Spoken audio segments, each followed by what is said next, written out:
Hey guys, I'm Ralph with Tires Wheels Direct. Don't forget, subscribe right below our YouTube channel. We'll be showcasing this Weld wheel and many more that we sell on Tires Wheels Direct. So check this one out. This is the Weld Ventura. This is the S105. They come in a 20x8 offset 0, bolt pattern 501, 20.65, center bore 78.1.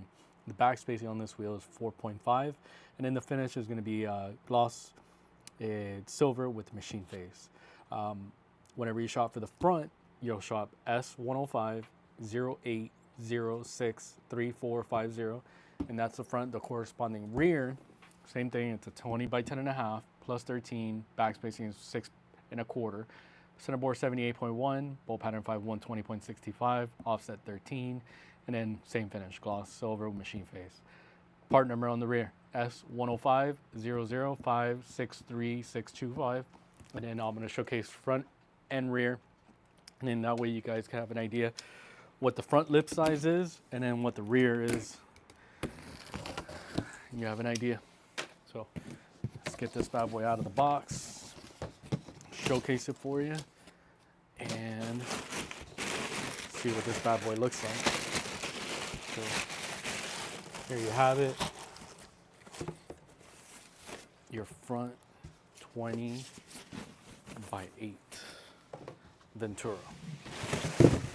Here you have it. Ventura's in silver, 5-spoke. You have your Weld logo on one of the spokes.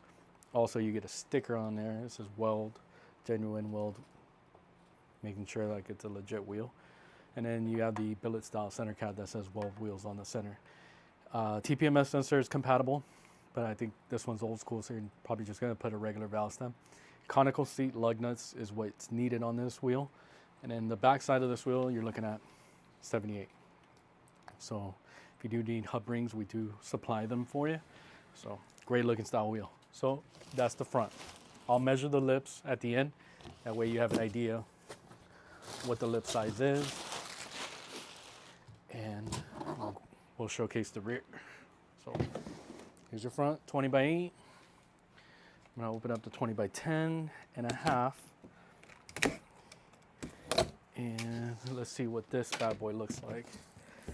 Definitely, I would say it's probably a bigger lip, but for sure, you guys be the judge of that.